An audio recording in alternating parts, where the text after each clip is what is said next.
दोस्तों, जहां कोशिशों का कद बड़ा होता है, दोस्तों जहां कोशिशों का कद बड़ा होता है, वहां नसीब को भी झुकना पड़ता है।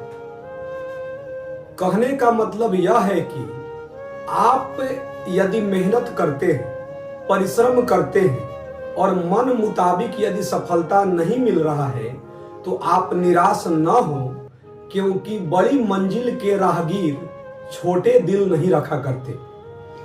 कभी भी आपके मन मुताबिक सफलता न मिले तो आप उदास न हो, क्योंकि कठिन रोल जो ईश्वर हमेशा कठिन रोल अच्छे एक्टर को ही देते हैं। यदि आपको बड़ी उपलब्धियां चाहिए, आपको शोहरत चाहिए, आपको बड़ी बुलंदियों तक पहुंचना है तो आपको धैर्य बनाना बहुत जरूरी है।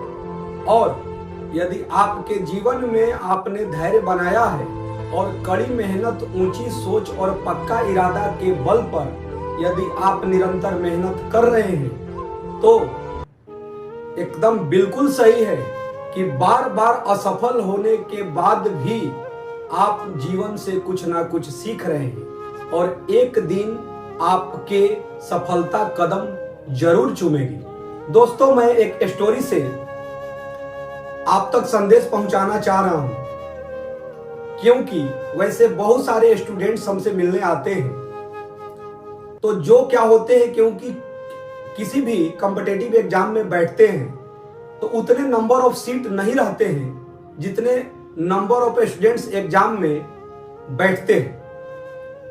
लेकिन क्या है कि सभी ने मेहनत किया है, किसी ने कम हो या अधिक हो, सभी ने नियमित रूप से अपने लक्ष्य के प्रति मेहनत किया है। लेकिन क्या होता है कि जो भी सेक्टर में आप जा रहे हैं या आपका लक्ष्य है तो एक सीमित सीट होते हैं। लेकिन क्या है कि यदि आप 1 नंबर 2 नंबर के लिए छट भी गए तो आपको निराश नहीं होना है, क्योंकि जिस प्रकार से आपने शिक्षा ग्रहण किया है वह उन बच्चों से आप बहुत आगे हैं जिन्होंने प्रयास ही नहीं किया था। उन्होंने क्या किया कि उनको था कि यार अब पढ़ाई नहीं करना है। आपने यदि असफल हुए तो आपका प्रयास जो था, आपने 2 साल 3 साल 4 साल आपने मेहनत किया, कुछ ना कुछ आपने नॉलेज गेन किया और नॉलेज कभी भी बेकार नहीं जाते हैं। दोस्तों, घड़ी की सुई यदि 3 पर है तो कभी ना कभी वो 12 पर जरूर आएगी, और 12 पर है तो फिर कभी ना कभी 3 पर जरूर आएगी। दोस्तों, कहने का मतलब यह है कि यदि आपका किस्मत अभी साथ नहीं दिया तो आप हार ना माने, आप निरंतर मेहनत करते रहें। एक दिन जरूर है कि मेहनती इंसान का किस्मत जरूर साथ देता है। इसीलिए मैंने बोला था शुरू में ही कि बड़ी मंजिल के राहगीर छोटा दिल नहीं रखा करते। दोस्तों, एक छोटी सी स्टोरी मैं आपको बता रहा हूं कि किसी गांव में, और यह प्रचलित, बचपन में आपने यह स्टोरी पढ़ा भी होगा कि किसी गांव में 2 लोग रहते थे। मतलब गांव एक समूह का था, लेकिन क्या है कि 2 लोगों पर वो एक स्टोरी आपने बचपन में पढ़ा होगा, एक अमीर और गरीब के बारे में। और उन्हीं एक गरीब जो था वो हमेशा ईश्वर को कोसता था कि हमें आपने गरीब बना दिया, वह तो अमीर है। बार बार वो ईश्वर को कोसता था जो गरीब इंसान था। एक बार ईश्वर क्या किए कि इस बार ये ईश्वर को ही दोषी ठहराता था। तो ईश्वर ने क्या किया कि पृथ्वी पर वो प्रकट हुए और उन्होंने अमीर और गरीब दोनों को एक समान, गरीब तो पहले से ही गरीब था, अमीर को भी गरीब कर दिया और दोनों के मेमोरी, मतलब याददाश्त जो है वो चला गया। मतलब याददाश्त का मतलब क्या है जी, कि ये गरीब को ये नहीं फील होना चाहिए कि मैं गरीब था और अमीर को ये नहीं फील होना चाहिए कि मैं अमीर था। दोनों को इस सोच से बाहर निकालकर एक नई जीवन प्रारंभ करने के लिए उन्होंने दोनों को एक समान बना दिया। मेरा कहने का मतलब था एक समान बनाना। उसके बाद ईश्वर ने मछली पकड़ने वाला डंडी जो है दोनों को दे दिया। जो अमीर था, मतलब अब वो भी गरीब हो चुका है, लेकिन मैं आपको स्टोरी के माध्यम से बस उसका नाम मैं बार बार अमीर बोलूंगा, लेकिन अब वो भी गरीब हो चुका है। गरीब तो गरीब था ही, दोनों एक समान हो चुके हैं। तो दोनों को मछली पकड़ने वाला डंडी दे दिया और उन्होंने बोला कि आप लोग अपना जीवन प्रारंभ करें।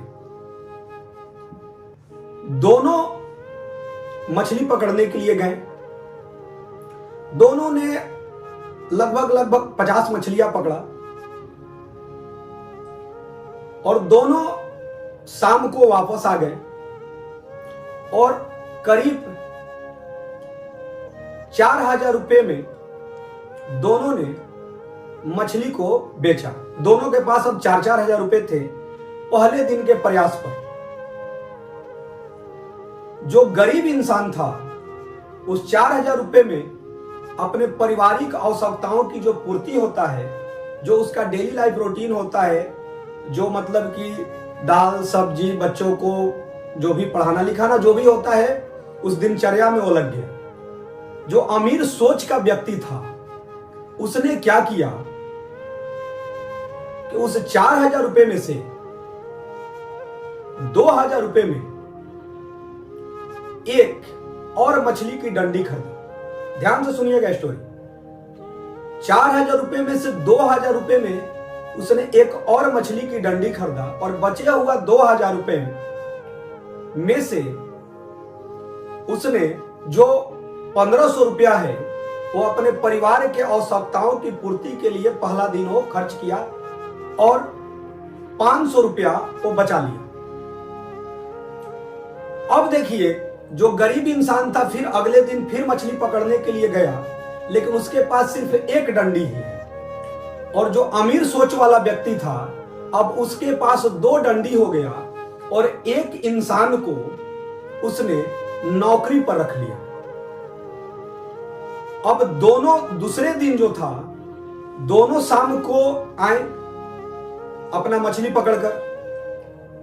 अब जो गरीब इंसान था उसके पास फिर अगले दिन 4000 रुपया आया और अपना वही डेली लाइफ रूटीन था, खाने पीने की जो आवश्यकताएं वो पूर्ति करते गए।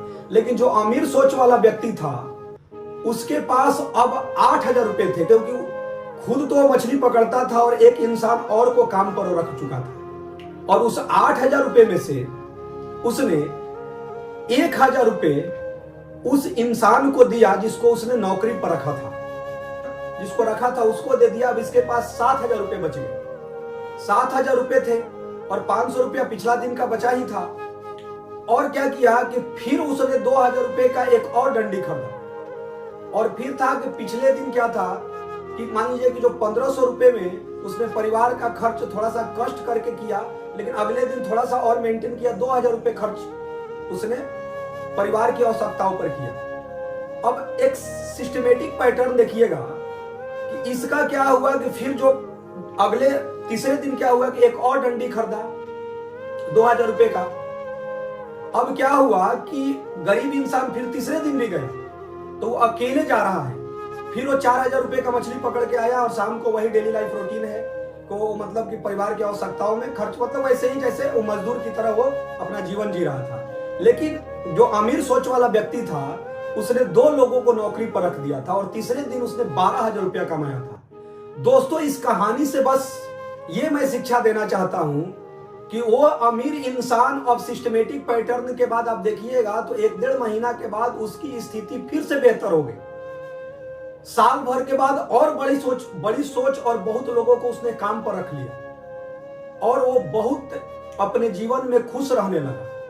और गरीब इंसान पुनः उसी स्थिति में आ गया जब कई महीने बीत गए और उसका वही स्थिति आ गया कि ईश्वर को दोष देने लगा फिर से कि ईश्वर जो हैं, जो हम गरीब हैं तो वो ईश्वर के चलते हैं। दोस्तों, स्थितियां दोनों को अनुकूल मिला था, लेकिन किसी की सोच जो थी सकारात्मक थी।